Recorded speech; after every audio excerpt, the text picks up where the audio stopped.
లక్ష్మీ కటాక్షం సులభంగా కలుగుతుంది. అలాగే మనీ ప్లాంట్ మొక్క ఎవరైనా సరే బ్లూ కలర్ కుండీలో పెంచారనుకోండి, వాళ్ళకి ఉద్యోగపరమైన సమస్యలు అనేవి ఉండవు. మనీ ప్లాంట్ మొక్క ఒక్కొక్క రకమైన కుండీలో పెంచుతూ ఉంటారు. బ్లూ కలర్ కుండీలో మనీ ప్లాంట్ మొక్క పెంచితే మాత్రం ఉద్యోగపరంగా ఇబ్బందులు ఉండవు.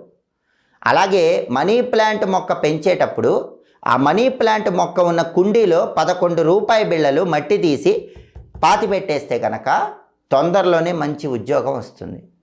అలాగే మనీ ప్లాంట్ మొక్క ఒక్కొక్క దిక్కులో ఉంటే ఒక్కొక్క రకమైన ప్రయోజనం కలుగుతుంది.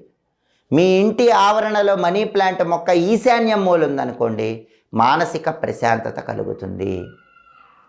వాయువ్యం మూల మనీ ప్లాంట్ మొక్క ఇంట్లో పెంచారనుకోండి, వ్యాపారంలో మంచి పురోభివృద్ధి ఏర్పడుతుంది. మాకు బిజినెస్ బాగా రన్ అవ్వాలండి, కస్టమర్స్ బాగా రావాలి, గిరాకీలు బాగా రావాలి